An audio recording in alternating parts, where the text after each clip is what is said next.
Hi, everybody. This is Bob Gale, co-creator of Back to the Future, and you're listening to Brad Gilmore. Doc! Okay, relax, Doc. It's me. It's Marty. No, it can't be. Just sent you back to the future. Yeah. Oh, I know you did send me back to the future, but I'm back. I'm back from the future. Great Scott. Wait a minute, Doc. Are you telling me that you built a time machine? Out of a DeLorean? The way I see it, if you're gonna build a time machine into a car, why not do it with some style? Whoa, this is heavy. And he's joining us right now. I'm so excited to talk to this man. We're talking about the new show Extended Family, which is every Tuesday at 7:30 on NBC, following Night Court. The often imitated but never duplicated, the one and only Jon Cryer joins us this morning. Jon, how you doing? I'm doing great. I was not aware that I was imitated that much. All the time. All the time. I'm doing a Jon Cryer impression every day, it feels like. It's one of your go-tos. I get it. I totally get it. It's Jon Cryer, Sean Connery, and President Bush. Those are my three impressions I can do. Yeah. Good to have those in your hip pocket, ready to go at all times. Look, the new show Extended Family, for people who don't know, the concept is incredible. It's about a couple that has an unwedding ceremony. They get divorced, and then they still choose to live together and have this new concept of nesting. I mean, this is a really interesting concept for a sitcom. I'm sure there was a lot of meat on the bone when you read the pilot. Well, yeah. I mean, obviously, it's very simple, and it's a simple idea. Obviously, it's not for everybody, but it was inspired by the owner of the Boston Celtics. Did this when he married his wife. Their ex-husband shares an apartment with them that they keep, so the kids don't have to go back and forth. The kids stay in the same apartment, and the parents go back and forth. And obviously, not everybody can do this, but it ended up working out great for them, and they've managed to make this lovely kind of bizarre friendship out of it. They've remained very close friends, and that's really what at the heart of the show is. Keeping finding a weird friendship and having fun with it. That's what we do on the show. Yeah, and you see those dynamics at play between you and Abigail and Donald Faison, which is, the cast is insane. But let me ask you this though: when you do read, I'm sure your pitch shows all the time, or at least that's what I would imagine. And when you read them, do you read? Because I heard somebody say one time, when I read a pilot script, I try to see what the opening of season 2 is going to be. Do you have that to where you can see, I could see the progression of this character? Or you just say, look, this is a really funny concept. I'm sure we're going to figure this out. It's a little bit of both. The thing with comedy is you kind of have to play it as it lays. Here's an interesting example. In 2.5 Men, and if you watch the pilot of 2.5 Men, my son Angus's character is a super smart kid. But then later on, they realized that what Angus was amazing at playing at was kind of a dumb kid. So they kind of changed his character. And it's interesting because what happens is you sort of have to have a concept that's fertile but simple enough. And then you just have to roll with it. Then you have to, once like the original character as written for the Boston Celtics owner was kind of this rich, kind of out of touch guy.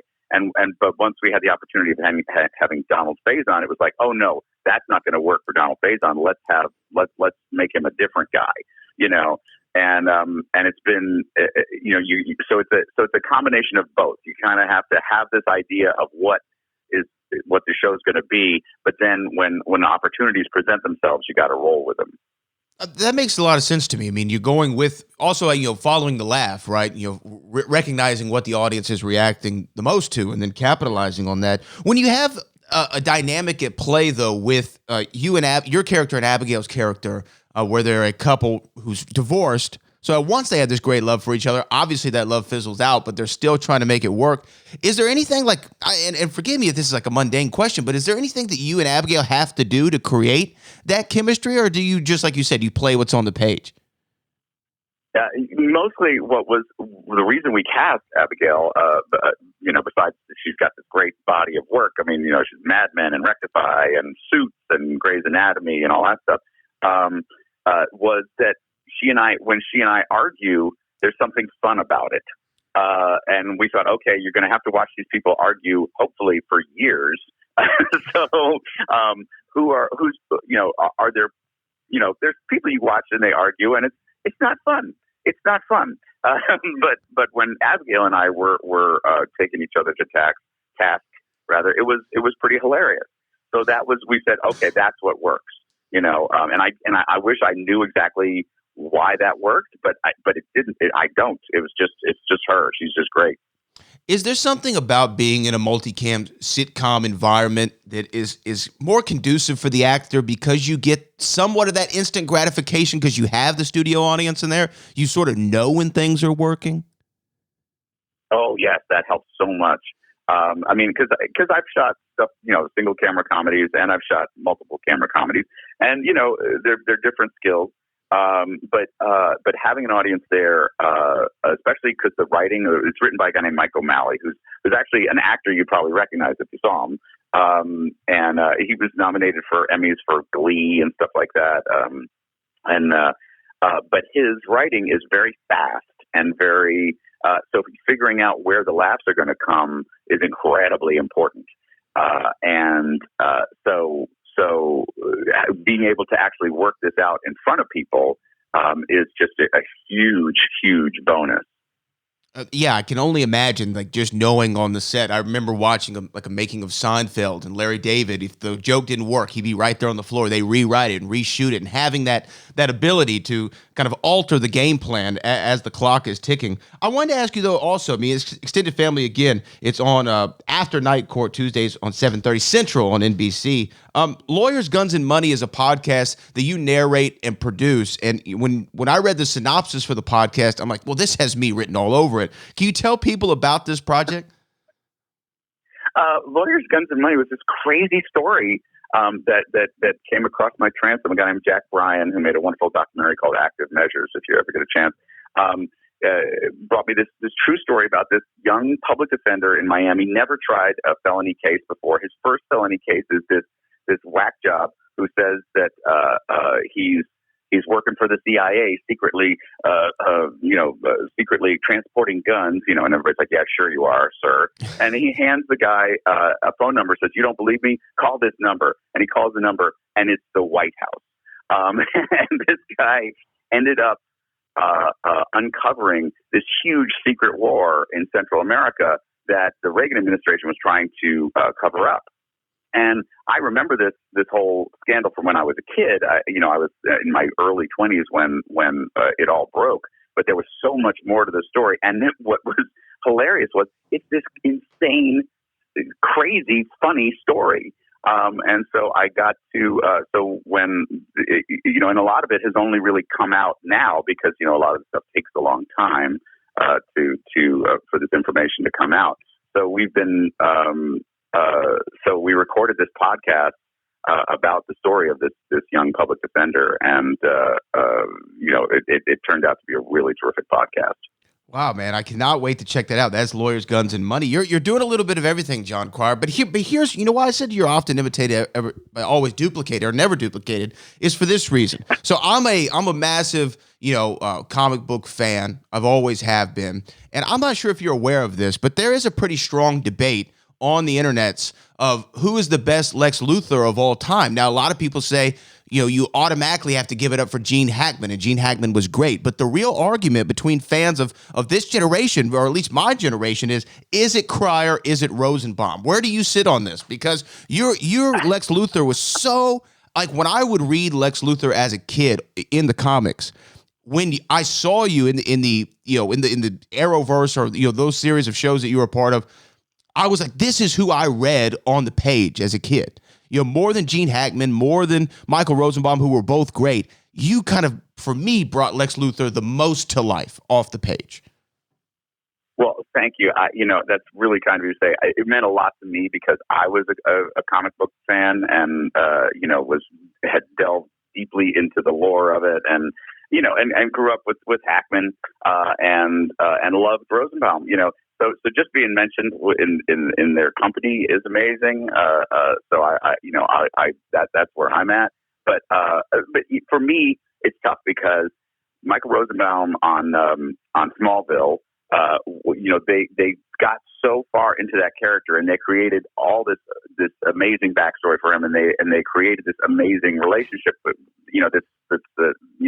is sort of descended from the Superboy line of comics, and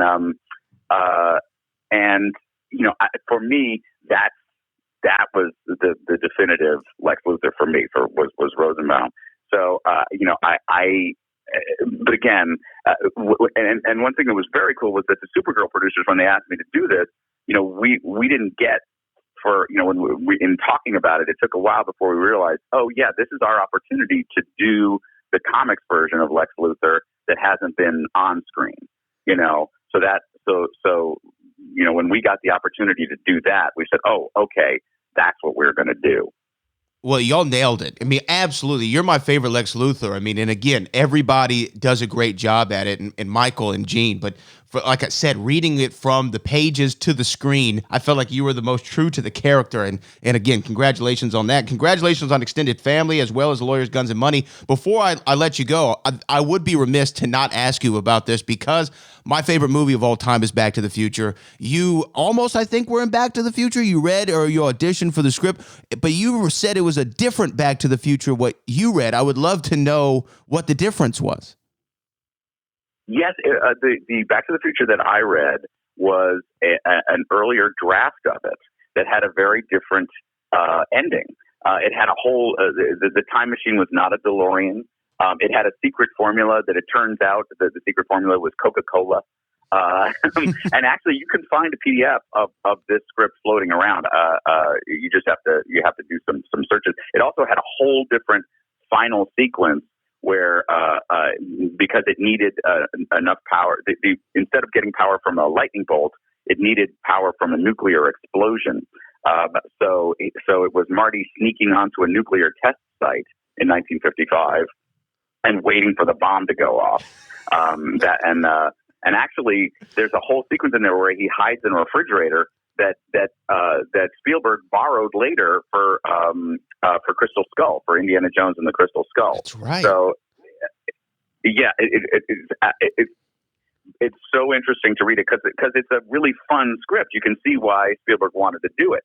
But you're like, wow, they made a bunch of changes. They really went nuts with this thing. This isn't the movie I read for. Well, Jon Cryer, again, No, Extended Family, congratulations on the show. Is so much fun to watch. I really encourage everyone to go out and check it out. And check out Lawyers, Guns, and Money, the incomparable Jon Cryer. Thank you so much for joining us this morning. Thank you. So much fun.